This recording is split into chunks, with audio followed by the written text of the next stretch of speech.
arts chat of the 1819 season. This one is specifically about making work in the UAE, and I'm really excited to be hosting this. We have a live studio audience, but we are doing a little test this year and putting most of these chats online so that especially students at all of the global sites at NYU, and frankly students from everywhere and people from everywhere, can join us, be a part of the conversation. There's going to be a time to ask questions, so many times to ask questions. My name is Alana Barraj. I'm one of the senior producers at the Arts Center. I want to say that the Arts Chats is a collaboration between the Arts Center and the Career Development Center here at NYU Abu Dhabi, and we've been so excited about it. And I just want to give a couple shout outs and thanks to people before we start. Lindsay at the Career Development Center, thank you so much for being our partner in this. Clive, our head of marketing, Mohamed, our director of external partnerships and outreach, and of course our artistic executive director, Bill, who was just here. I saw him. Oh, still there behind a pillar. Awesome. And of course to our panelists. So thank you so much for being here. I'm going to do a really quick round of introductions. I'm going to let you all speak mostly for yourselves. Firstly, we have Carlos Guedes. Let's see how my pronunciation goes today. The co-creator and composer of the piece Gin, of which everyone on this panel is a part of, that's premiering next week at the Arts Center on Wednesday and Thursday at 8 p.m. So please be sure to get tickets for that. We also have Cristina Ioan, who is on flute and vocals for this show, which is awesome, and Kiori Kawai, who is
I quit studying music and practicing music when I was 13 because I thought it was basically too boring. Having piano and learning classical piano was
to switch majors like that. So when I decided that I didn't want to graduate in physics anymore, I started learning my music, and to get admission to the conservatory, I had to drop out the physics program and stay away for like 2 years and start my actual degree in composition 3 years later. So I started my degree in composition when I was 21. So when I have my mentees coming in saying, "Oh, I don't know what I'm going to do in the future," like, don't worry, that's totally fine. You can still rebuild your life even after you graduate from here. That was basically it. And then later on in my career, these all things started becoming together. The mathematical and computational side of things and the artistic side kind of merged into this confusion that I am today, which is Part of me is a researcher who does research in artificial intelligence. Another part of me is an artist, and I want to keep both happening at the same time, which sometimes is quite challenging. And that's basically it. And I love what I do. And one of the reasons actually I like being here and I like this project is that NYU Abu Dhabi enables students to be wonderfully undecided and still progress in their studies, and that is an okay thing to do. Awesome. So. That's a great message. Let's continue down the line. Cristina. I started also very early, but I didn't change so drastically. So my change was only from playing piano to playing flute. Okay. So, yes, I did all my education in music and graduated from Bucharest National Music University, and then while I was studying abroad in the Erasmus program, I went to Portugal, and then I did a semester. Then I enjoyed it very much, and when I finished, I went back and I did my MA there. So, and after that, yes, I started also PhD. In the meantime, I had also a career as a artist, as a performer, but at the same time as a professor, a teacher as well. So basically, I kept all together these areas in music, teaching and playing. When did you switch from piano to flute? The switch came around when I was 10. Okay. And then there was another, it's not a switch, it's like an add-on, let's say. I started studying singing because during my last year of, I was always interested in singing. So I started doing a connection between singing and playing the flute, and then also my research is actually based on how can singing improve flute playing, not only through the sound but also the artistic side, the musical side. So I'm still doing a continuing. That's so interesting. On that. That's great. And then I started having singing lessons and everything when I was during my master's. Okay. Great. Okay. So it seems like there's a theme of coming to what you like and knowing what you want a little later in life than just being 18. Awesome. Let's see if Kiori's story matches. You wanna round us out? Sure. I started dance very late, 16. Till then, from 3 years old, I was practicing piano, and at the age of 16, I saw the West Side Story in the video, and then I wanna dance. I wanna do musical. At that point, my body was so unflexible. I couldn't touch my feet. Wow. And no one believes I can dance. No one believed I could dance, even my parents. So I decided secretly to the tuition for the piano class to the dance studio. Amazing. And then I started at 16. Yeah, I started to go to to take a dance class. And fast forward. Okay. After somehow I got into the musical theater in Japan university, and then after that moved to New York City to focus on dance more. For career as a choreographer and dancer, when I decided to start choreographing, one amazing composer named Carmen Moore, who is living in New York, she gave me his music. Kiori, if you're thinking about the choreographing, why don't you try with this music? So I listened that music again and again and again.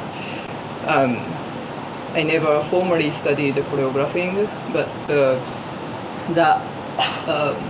amazing music helped me to start thinking about the movement to develop with the sound. And so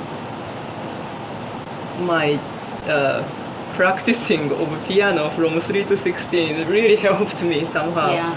And since then, the music always helped me to move. And fast forward again, Yeah. I met my partner, Aaron Sherwood, who is a musician at that point and a composer at that point. Aaron told me, instead of making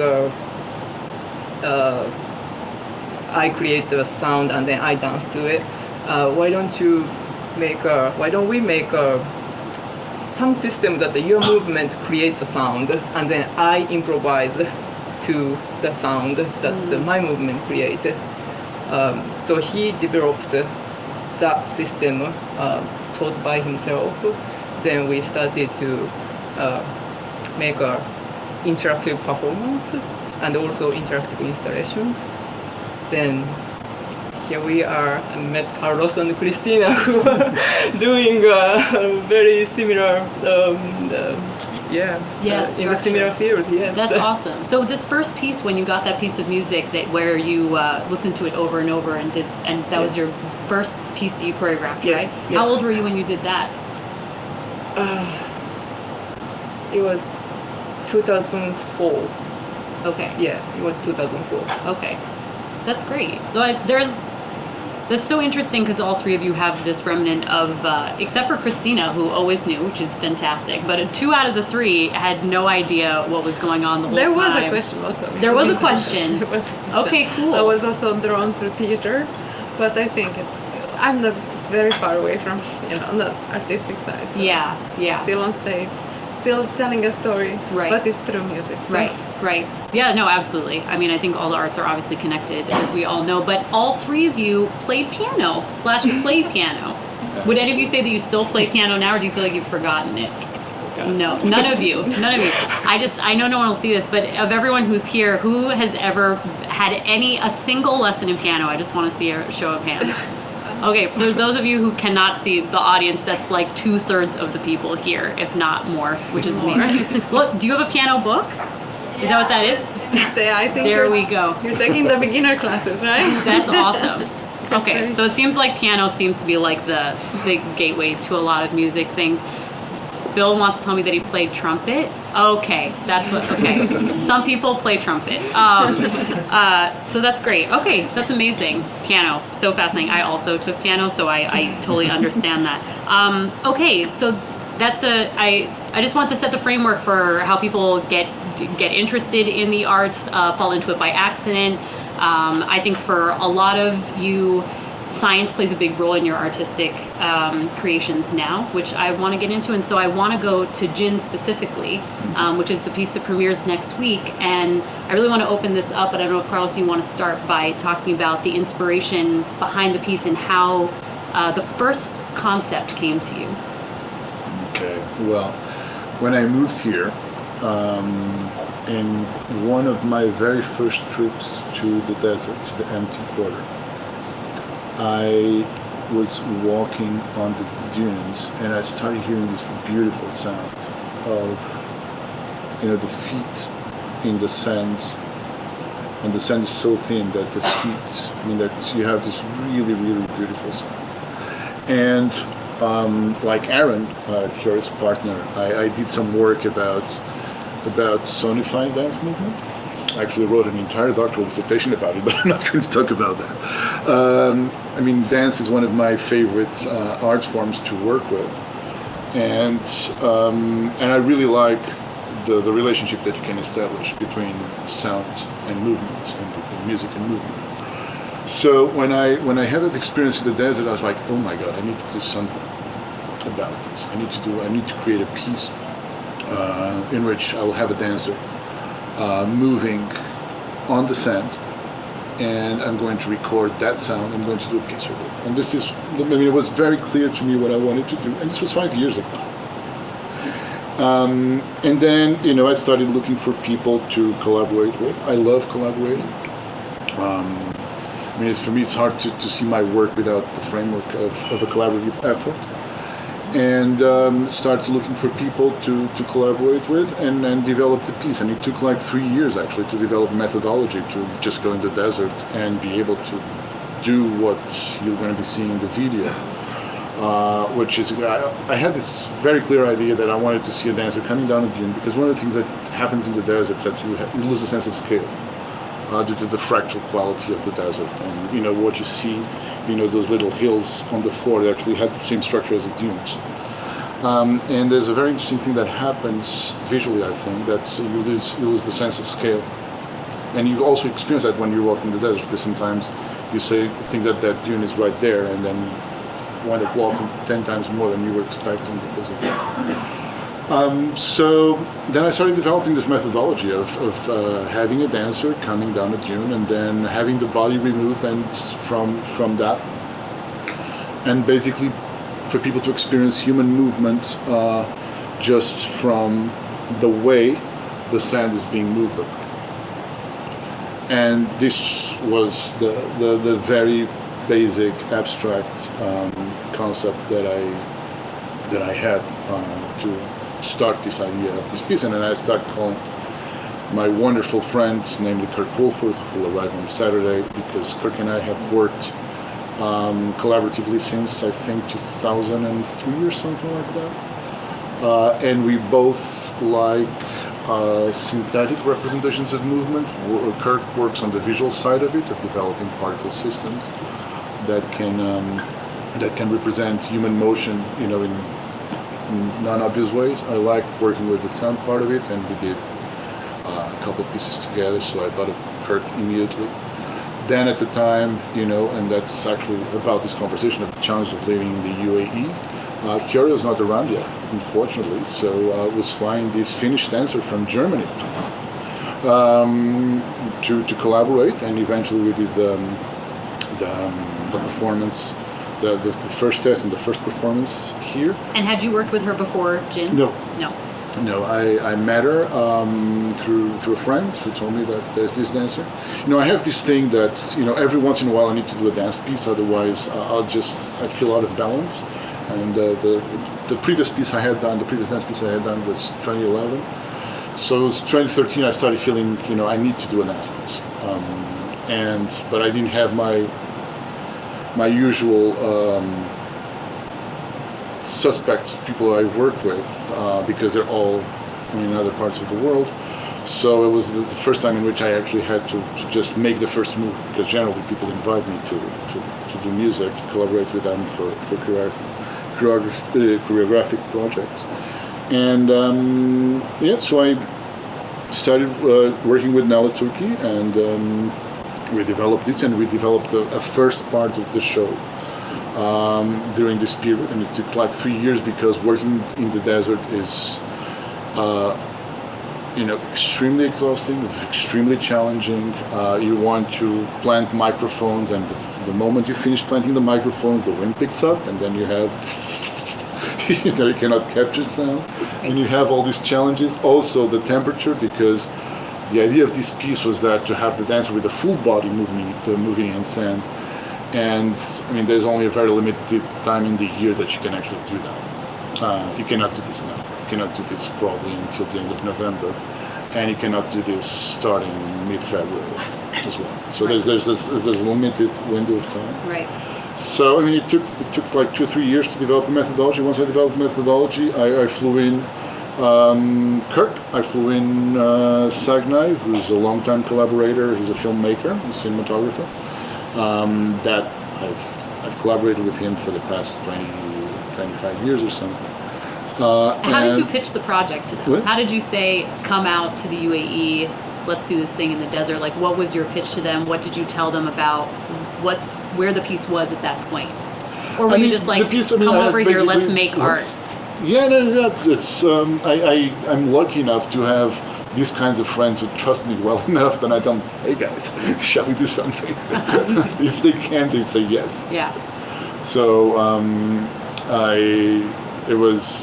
but they're like really long time collaborators. And then of course, that's actually one of the challenges of working here. I mean, sometimes there's not yet that many people here around to do this kind of high-profile work. Right. But the community is growing. And I just want to jump in to say that, Kiori, you're the newest one to the project, as Carlos just alluded to, and you came into it at least I don't even know if you would call it halfway through, but at some point in the artistic collaboration behind the piece. So I'd love to hear how it was for you to come into it at that point, and what collaboration means to you when you're not at the beginning of the project. That's a good question. You're welcome. It's very interesting because I felt a lot of connection to his piece. It's because first I came to UAE, I felt so lonely, disconnected with the dance community. Wow. And then that I used to have. And so at some point I decided to go to the desert by myself and dance in the desert by myself. That's incredible. With a camera. And then it leads into the idea of a global movement exchange that we can connect with other dancers in the world, but the focus is the dancers' movement on the earth, leave the trace on the earth. So I shot the video that my movement leave the trace on the desert, and then my friend living in the Rotterdam gave me the video that he was dancing on the snow in the Rotterdam as a response to my video. Oh, that's awesome. And then, some other collaborators, other artists who came to Dubai danced with me on the beach, leaving the trace by the dancing. So that kind of a connection we can make on the internet, that really inspired me. But since I was walking on the sand, leaving the trace, that's what Carlos' piece is. So when I've heard from Carlos about the gym, oh my God, that's what I'm doing too. That's incredible. Yeah. So it's really just a connect, goes to show that there are just people around always making art everywhere, and you just have no idea about it. I mean, here you are making a video on the sand, and then your friend is making a video in the snow. Mm-hmm. That's really awesome. Cristina, were you involved in the collaboration from the beginning of the piece? Yes, almost. So I didn't go to the desert because playing flute in the desert, it's I didn't try that. I tried in many different places. Tell us why. Is it because the sand in the air you feel like would damage the instrument, or you've just never done it, or? Sometimes it has to do with the acoustics. So playing in a very open space, you don't feel your sound so close. Oh, interesting. So, but then I start working in the project when we bring it indoors. So my part, sometimes it's written, sometimes it's just improvised based on the movements and on other music that I hear. So it's also kind of not like drawing in the sand, but drawing in the sound. Like almost you could imagine a picture of the sound. That's great. I want to come back to this idea that's been thrown out about having collaborators that are global. In actually all of your cases, that's the case. And for this project, that was the case, even though, Carlos and Kiori, you met here, even though you're both from somewhere else, right? But I'm curious how making this piece here for all of you and finding collaborators both locally and globally in a lot of ways, how is that different to making work when you were making it in Portugal, for example, or Japan, or in Romania and Portugal? Like wherever you've been and created other work, were you also working on a global scale? How do you feel like that's affected the creation of your work here? I will let anyone jump in at this point. let me see. I think it's. I've lived in several places before moving here, and so I mean, and I've learned enough that any place has very good things and very bad things about it. I just have to put everything on a scale and then measure. If you're okay being there, and I lived in New York, lived in Amsterdam, lived in Portugal, been living here for the past 5 years. Actually, in the past 20-something years, I've lived more outside of Portugal than in Portugal. And collaborating. I always loved to work collaboratively. And when I lived in New York, I used to collaborate with local artists and with people that were around. When I was in Portugal, I did the same thing. Starting here, that was a very natural thing to do. The problem is that, there's not that many people yet here that, there's not still a developed artistic community as you have, for example, in New York or even in Portugal. And that this was, I think, the original challenge, the initial challenge. But then on the other side, you have wonderful conditions to develop work here.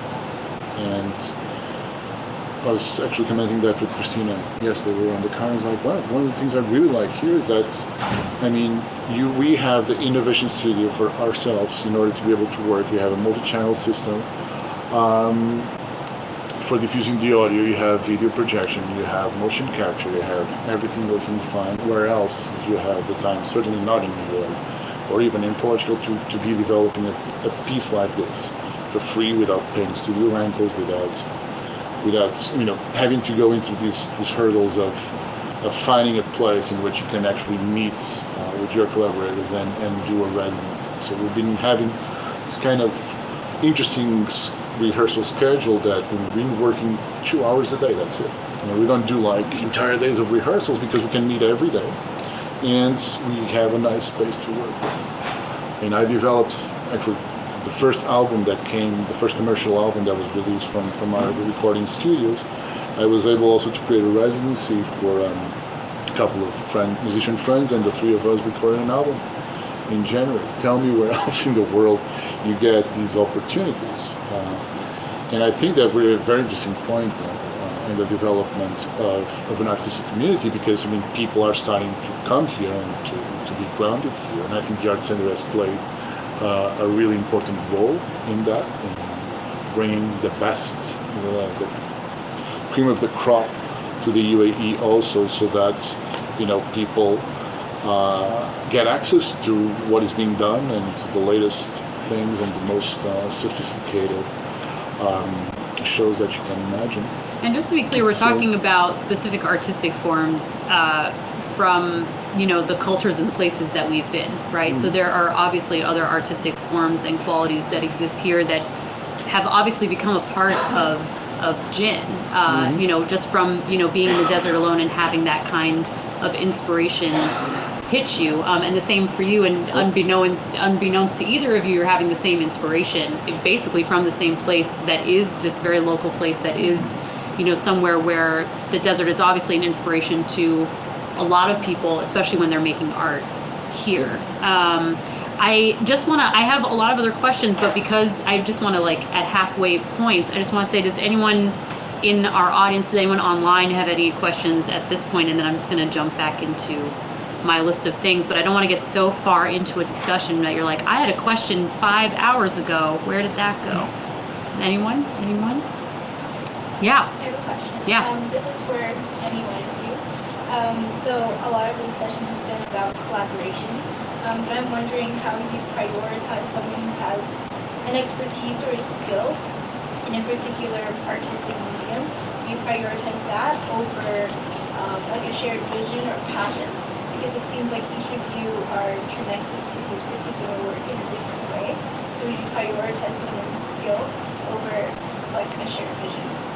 I'll just, for the microphone's sake, I'll just say that the general part of the question, correct me if I'm wrong, is that we talked a lot about collaboration, and one of our live studio audience is wondering what that means when you are looking at a certain specific person's skill sets, right? Yeah. Cristina, Kiori? So let's start from the end of the question. So how do you choose mostly the person that you are going to work with? So here I think it's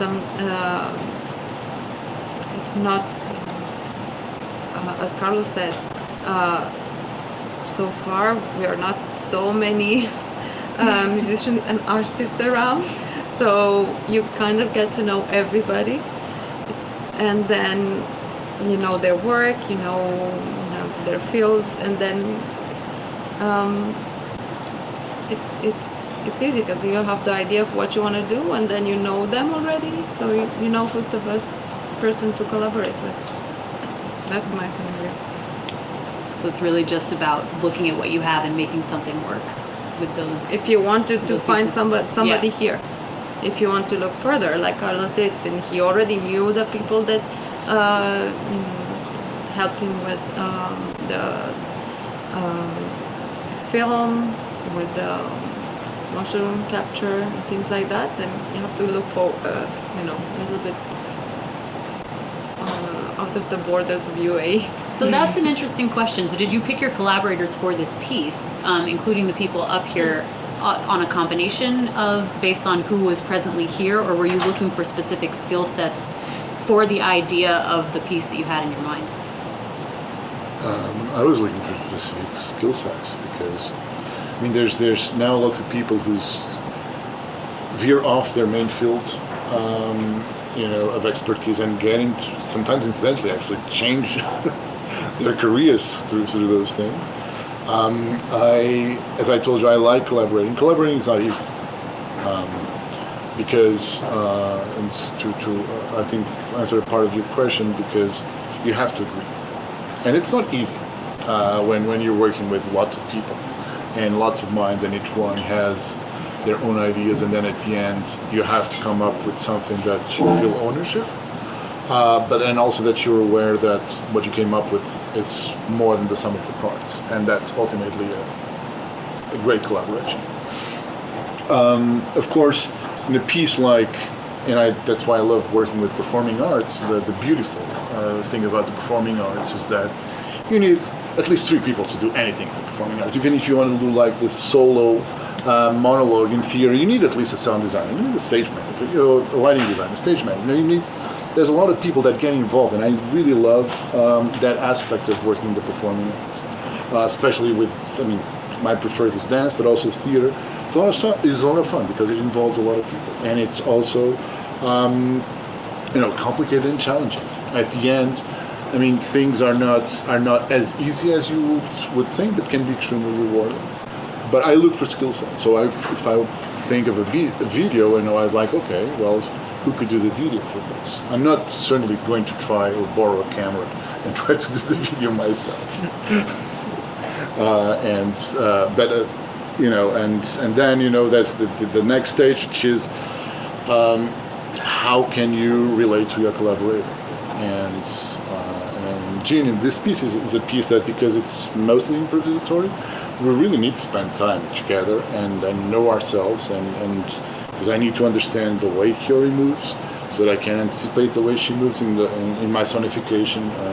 If you see the show, you'll see that of her movement. So it's not just like we cannot just work this out over the phone or in Skype sessions.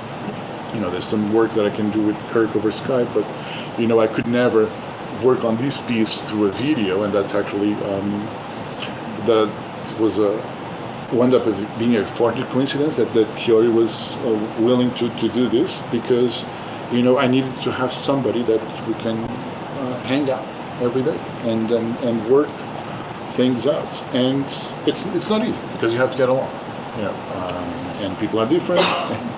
Yeah.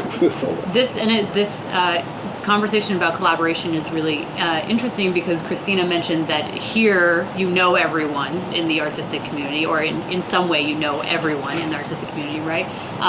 But I am curious, and maybe Kiori, you can speak to this. how did your main collaborators, how did you meet, like whoever those are, whether they're here or elsewhere, or the people you've worked with on multiple projects, how did you meet those people? Because I mean, in your case, you say you came to dance late and someone introduced you to a piece of music. So I feel like, just out of curiosity, maybe just my curiosity, how is it that you feel like you developed that network of people? How? Or where did you meet them? My beginning of career is in New York City. So if you do the one performance, you are going to be seen, and the next opportunities come, and that way. So keep being in the performance is a way to keep a connection and develop a connection for me. Mm-hmm. Yeah. Yes. And did you meet, were those people who came to your performance, were they people you ended up working with on that first show? Were they people who got introduced to you? Yes, so mostly the working together, and then friend of someone who was my collaborator at that point. Yes. Okay. Or organizers or choreographers I worked with. Yeah. Choreographers, friends, musicians, Right. and who I was interested in to work with, or yes, that Right. kind of that way. I know it's funny to think about, because when you collaborate in the arts, in any artistic field, often those people become your friends, right? So then you're like, well, how did I meet that friend? I don't know, just walking down the street. But it does kind of feel like that every time you walk into an artistic setting, especially when you're creating a piece. It's going to feel that way for it with Jin, even though I haven't met all the collaborators. But I just feel like, you know, if you don't get along, if you don't have that way of communicating with each other, then the piece doesn't always come together. And so it's one of those fields in which your friendship and your artistic role seems to really play a big part in the type of art that you end up producing. Correct me if I'm wrong.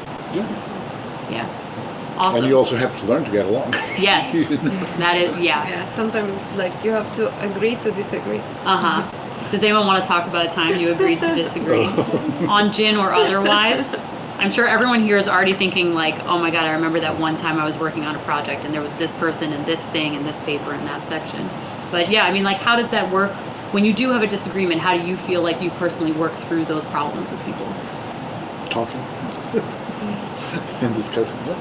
Yeah. Yeah. Sharing ideas, see, you know, the visions of each person, and then how to shape everything to make more sense than you think you can make.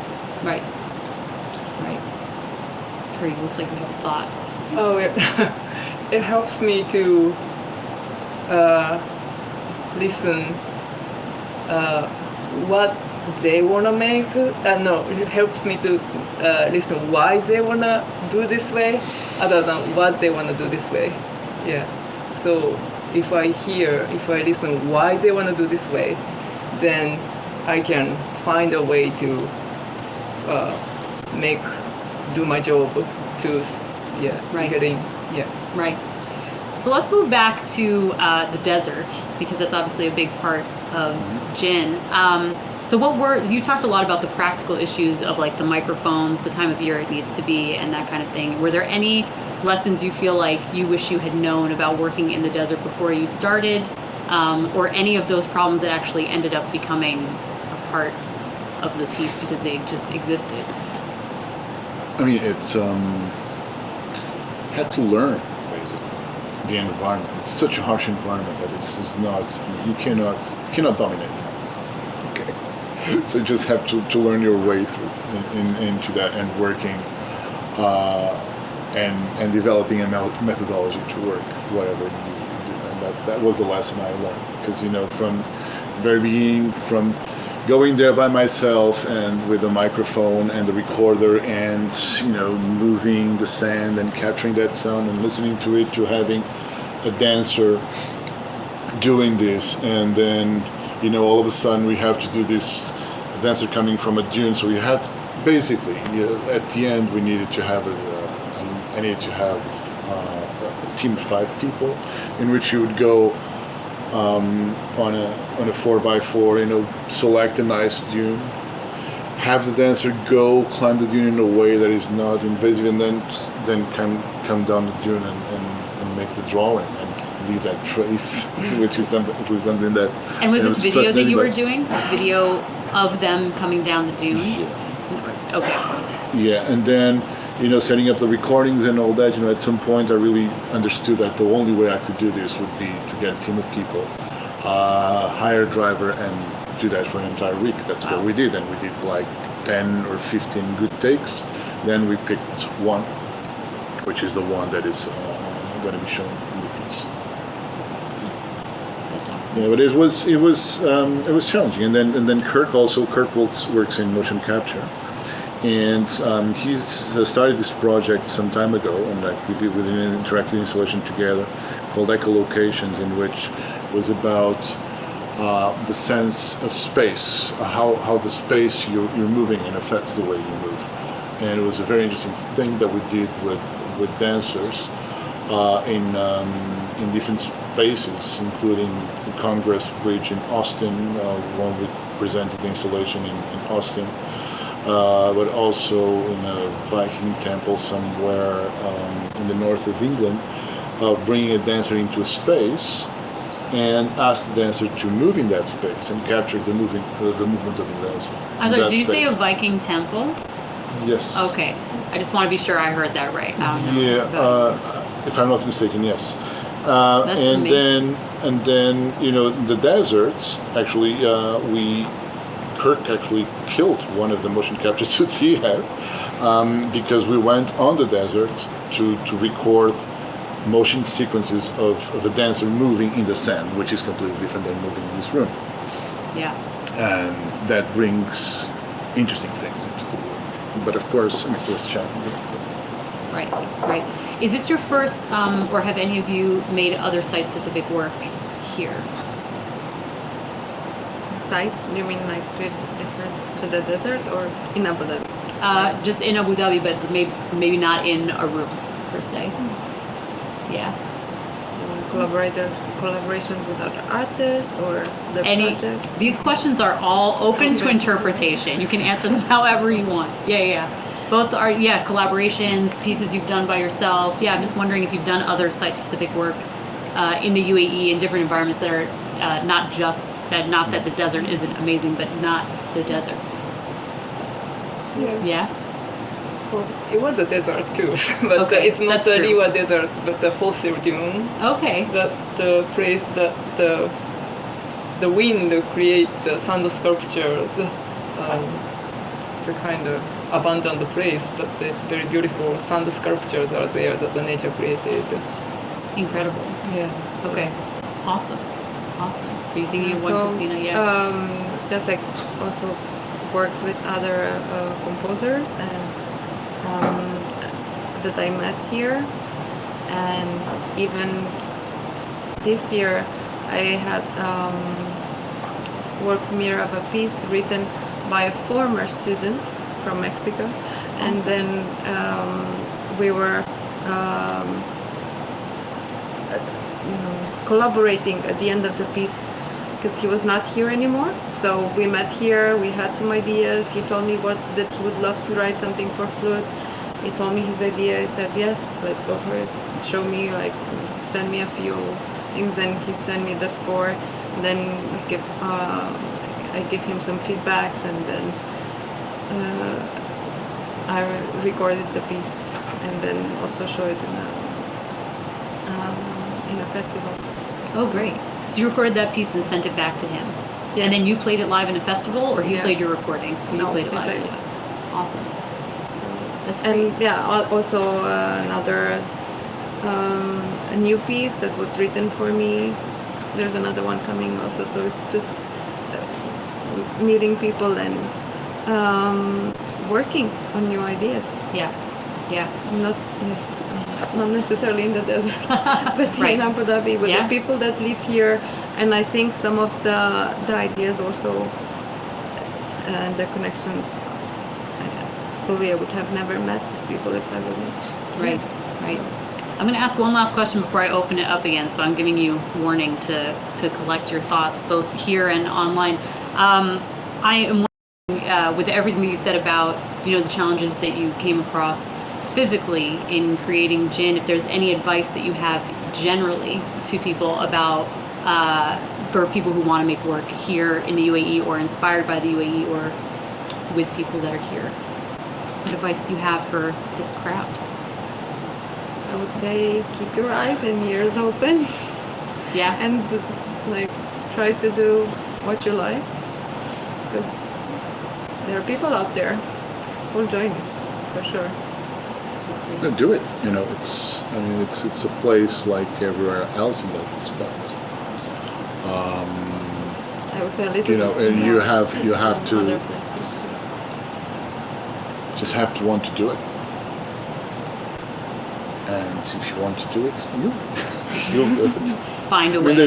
You'll find a way. There's nice resources here, much better than they were when we arrived 5 years ago.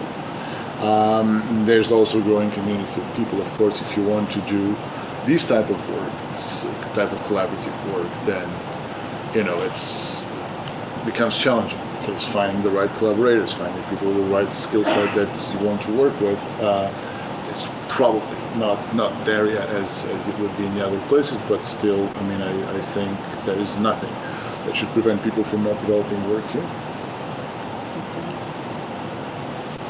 I think keep following your own interest and then work yourself, and then you will meet the person who you need,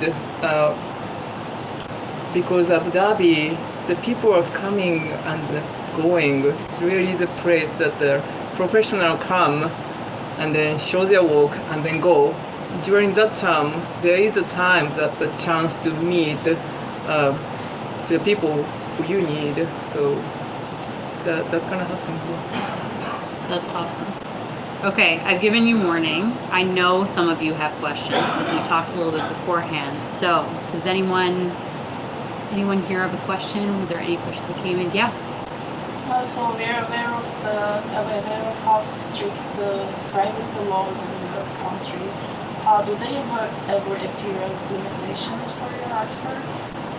That's a great question. So just to repeat it, it was, there are, again, as everywhere, there are privacy laws that are specific to here, and how has that, if at all, limited your work here? It does to me, yes. My work, lots of my work has showing body line, and so little more trying to cover.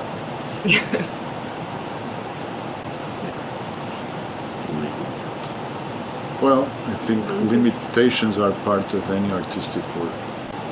And as composer, Messiaen talked about the enchantment of impossibilities, because you really have to create, and that's one of the things that people sometimes make the mistake that thinking that, oh yeah, art is unlimited, it's like total freedom. No, you really need to be able to work with limitations, because when you have limitations, that imposes a tension in your work that is going to come out. So I don't mind, actually like working with limitations, because the limitations are actually what allows me to be free. Because if you have boundaries, then it's like, okay, I'm going to explore the boundaries up to the most I can. Whereas if I think that there's no boundaries, then how are you going to center your work around, right? I'm talking very abstractly. Of course, and you're talking about privacy, and Kiori just highlighted a problem. Yes, but does that mean that you cannot work? Does that mean that you cannot work in a way that will progressively make people accept that? Of course, you don't do this from one day to the other anyway, let alone being a foreigner, because you cannot come here and tell the people, listen, you guys should do this because this is like the coolest thing in the world. And you have to really be I don't even say careful, but conscious about these things and be able to work with them. Because it's the same thing, you know, when you're writing a piece of music, you choose a scale, you choose collections of pitches, you choose rhythms, you know, and you move. And for me, composing music is about exploring the possibilities within the limitations offered by that material. Of course, you know, you can all of a sudden, okay, I can just bring, you know, a trumpet in a piece for piano because I'm stuck, I don't know what to do, and it's like all of a sudden, oh yes, I hear a trumpet, and then no, now I hear the noise that was recorded electronically, you know. So this is the same type of thing.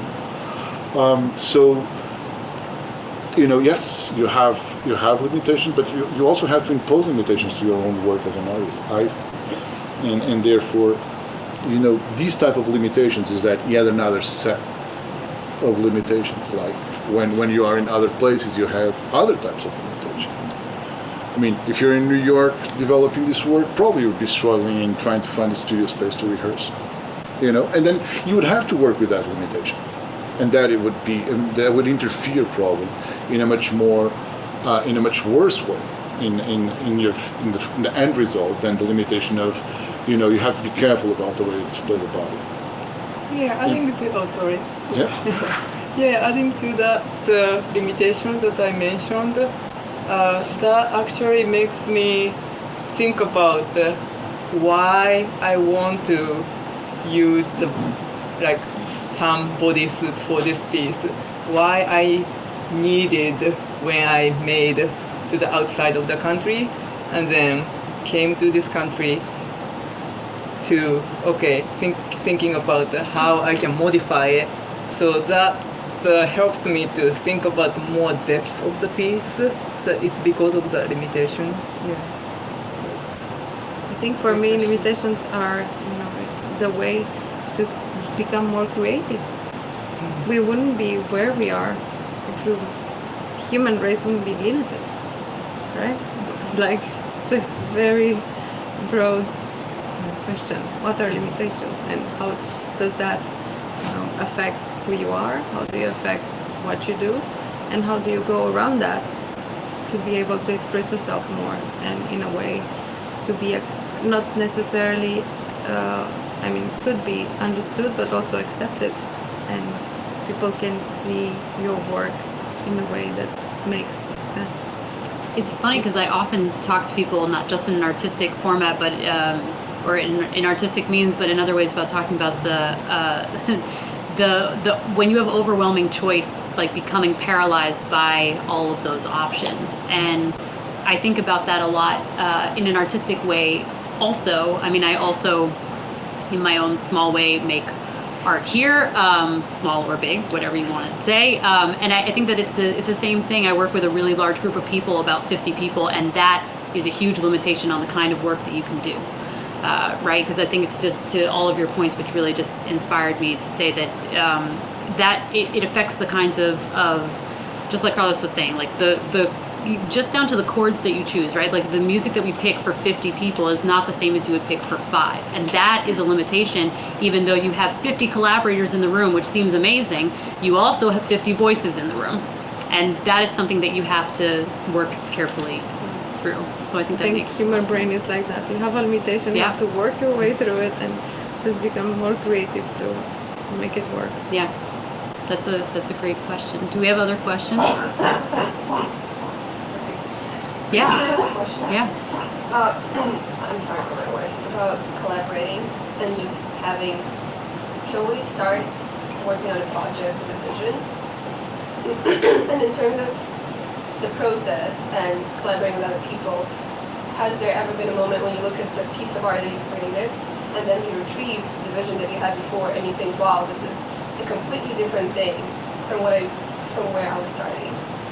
And also taking into account the fact that you're working with people, so to what extent are you flexible in changing direction of where your work might lead you, and also how flexible are you with accepting the ideas that people have and the skills that people put out on the table affecting your piece? That's great. So I think the question is really about talking about how your vision changes throughout a piece, from beginning to the middle to the end, and who affects those changes, and how do you deal with that? It's part of the process. It's part of the process of real collaboration. I mean, if you have a director that says, okay, this is my vision, you're going to do this, you're going to do that, you're going to do that. Even so, in those situations, I mean, good directors are actually able to perceive those things. This type of work we're doing, I mean, this is part of the process, I think. Part of the process getting to a place that is different from the starting point. You know, I keep thinking about Cage Cunningham and Rauschenberg. You know, it's popping up to my mind because, I mean, they are actually a very good example of collaboration, because it's another important thing about collaboration is trust. You know how they put their shows together, right? So Rauschenberg would paint something, Merce Cunningham would just devise a choreography, and John Cage would do the music. They would meet in the day of the performance. Because they knew that each one of them would do something that would just make the work better. And what I think that the thing I really probably am careful about, and then I really appreciate with the people I collaborate, is that I trust them. You know, I trust Kiori is going to do a beautiful choreography. I trust Kirk, who's in the UK still, is going to do a wonderful visual dressing for the piece. I trust that Cristina is going to do an amazing. I mean, and once you build this type of trust, then you're much more comfortable in accepting that, oh yes, this is going to be quite different from what from that idea that I once had when I was walking by myself in the desert. But that's totally fine. It's like knowing the vocabulary of each one. So in the end, you speak the same language. Trust is really the word. So yeah, and only I can do is I trust my movement, and that way I can trust others doing their best too. The trust, developing the trust is really, yeah. Thank you. I saw there was another hand here. Yeah, why don't you go and I'll get to you back. Yeah. So this applies to all of you, and I read somewhere that not everyone is an artist, but everyone is a critic.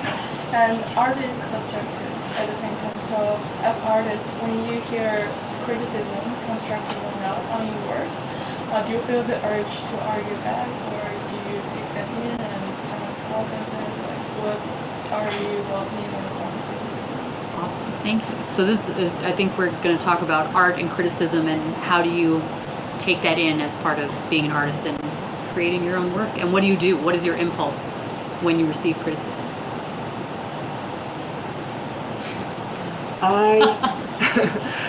I tend to have a resistance if I get to criticize what it is, but I really want to hear why they think that way. I really want to hear that part, yes. Yeah, I think let's say because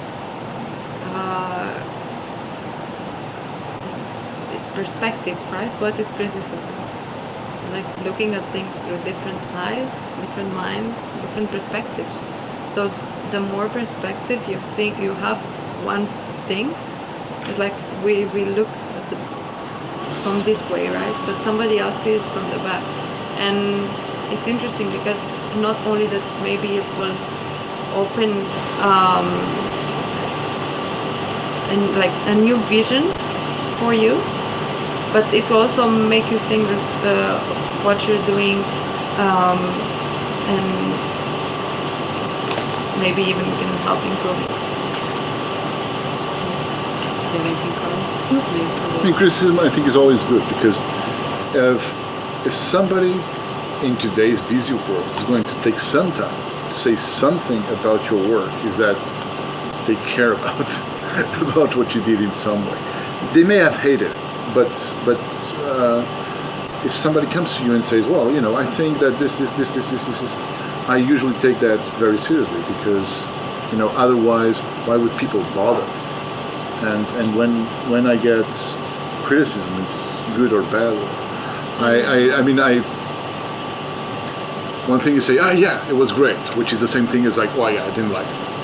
But when people really start asking about things, even if they don't understand quite well where your motivation, I take that very seriously, because that means that that person really cares about what you do. I mean, and probably they may not be able to express it in a way that you understand, but I think it's a really important thing. So. Did you have something to say, Cristina? No. The coffee machine bothering me. Do you feel like there was any, in terms of criticism, have you ever used that to fuel or change part of your pieces? Yeah. This is a non-committal answer. Okay. Yes. So, I at least have often heard the narrative of it being very competitive in the arts industry, and it's very difficult to be in the arts industry. So I wanted to ask, would you define yourselves as successful in your career? And if so, what factor or event or experience really added to that success happening? That's great. So how do you define success for yourself, and do you feel like you are successful in where you are right now? Measure of success.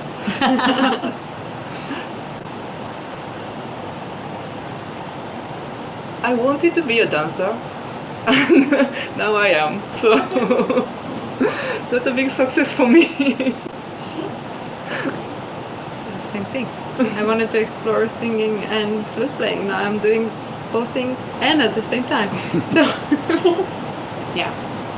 it's well, I mean, it's not about necessarily like who talks about you, I think, or like if you're in, I don't know. There are so many ways of measuring success, right?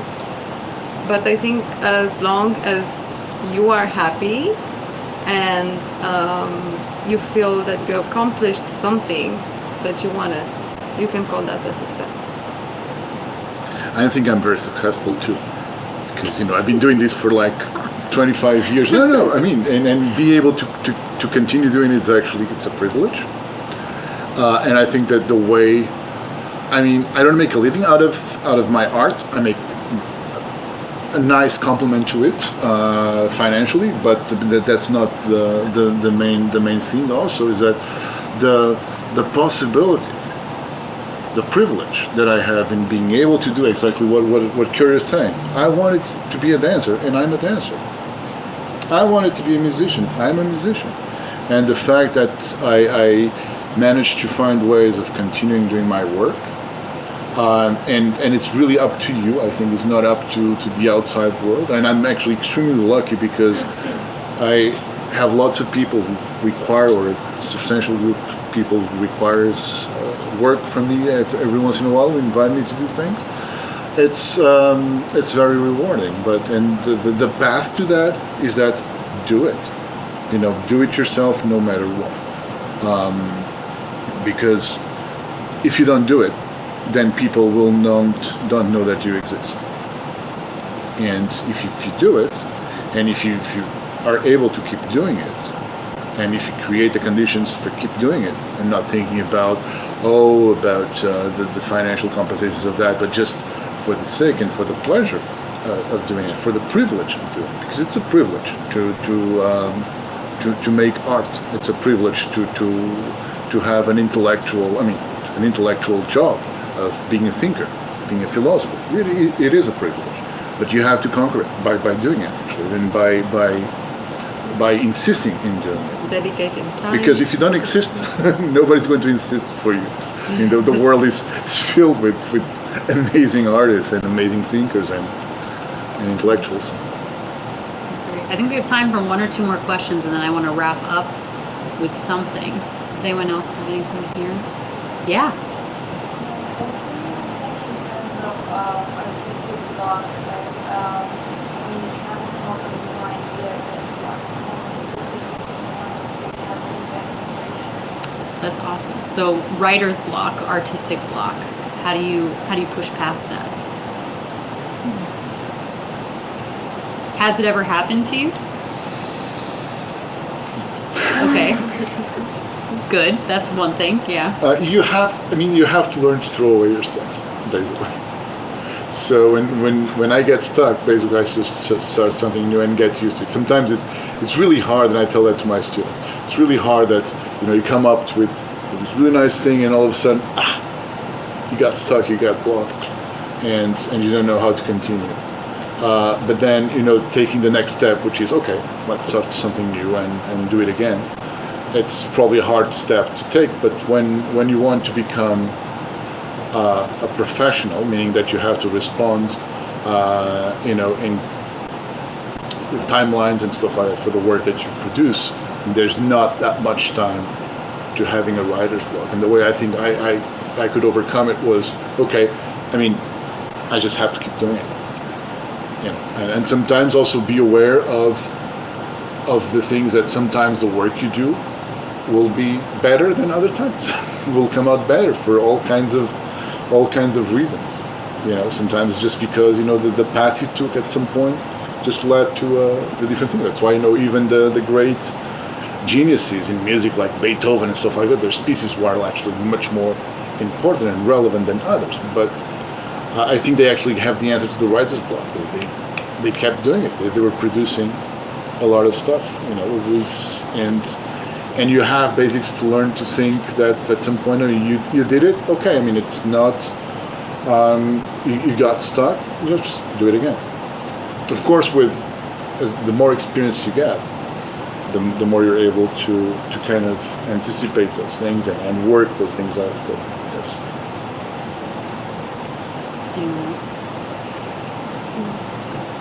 Answer block. Yeah. Answer block. Yeah. For me, it's a double perspective, right? As a performer, so sometimes I improvise, sometimes I have my own work, but I also have to play the work of others. So when the pieces are written for me, yes, then I can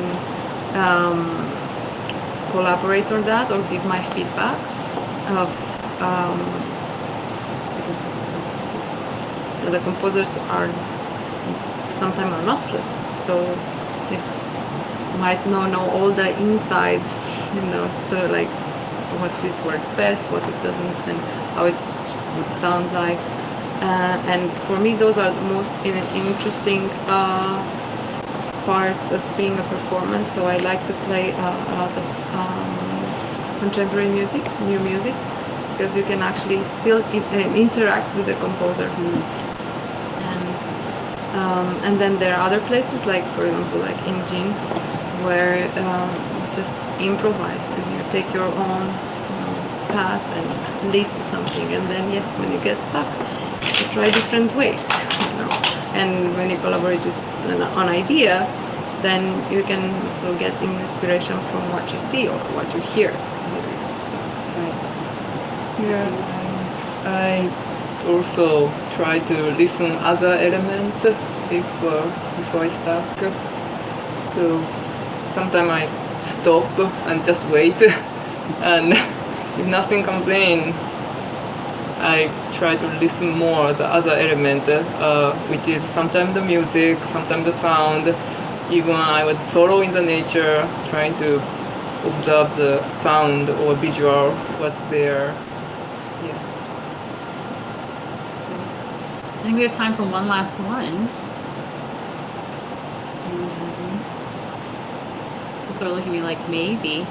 No? I'll ask the last question. Okay, so I just, I want to thank you all for doing this, and I want to just come back to Jin for 1 second to say you all are knee-deep in rehearsal right now, and it's probably all you're thinking about before next week, but I'm wondering if you can talk, anyone, a little more about the piece, what people can expect, what you want them to come in being ready to experience or say nothing. That's fine too. But I'm just excited about next week, and I think we'd all really love to hear a little bit more about the piece, especially the fact that it is definitely multimedia and it is all really woven together. And I think that that's really one of the best aspects of it. do we want from the audience? Not necessarily we want from the audience. I just think that there's a lot going on with this piece, and we've talked a lot about how the inspiration came to you from the desert, and not so much about the piece in the space where it's going to be experienced, and not necessarily to give things away to people. But what about this piece do you want to talk about before next week? Sure. Like a possible dream, a reality. What is it? Is it true? Is not true?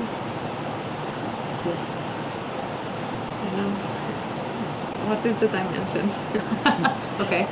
To me, it's so much elements in there, and so much elements that connecting together, and how it connects are all chosen by that moment by moment, so you cannot miss it. Awesome. Yeah, well, I want people to see a good show. But I think that the most important thing about June is that, and I think that's where we're working at, is be able to carry people away in an immersive experience, and have people be immersed in the whole experience of watching a body moving on stage, and video and multi-channel audio, and all these elements come together as a beautiful moment. You know, it's going to be around 30 to 35 minutes long, but I still hope that people have like kind of almost an experience of something that just feel the 4D. 40. Okay, so we don't know the length of the piece yet. No, we're not going to have the sound on the stage. That's awesome. The experience. Yeah. The new experience. Any last thoughts from anyone on anything we've discussed? Here we go. Thank you so much. Thank you. Well, I really want to Thank you, thank. the Art Center, for everything. Yeah. It's an amazing. It's a pleasure to be doing this. Thank you. Here in the Art Center. I'll say thank you for everyone, because it's not just me. But thank you all so much for doing this. I really want to thank everyone who's been present here and been really open to asking questions and engaging with us. Everyone online, please go and get tickets to Gin. It's going to be fantastic. You can get tickets on the Art Center website. You can like our Facebook page, follow us on YouTube, on Twitter, on Instagram. I'm looking at Bill to see if he's going to mouth things to me, but I think I got them all, which is great, and Clive. And I just want to say this has been really great. Our next Arts Chat is going to be in November. I want to thank the Career Development Center again and Lindsay, and hopefully we'll see you all in a couple weeks' time for the next Arts Chat. So thank you. Thank you.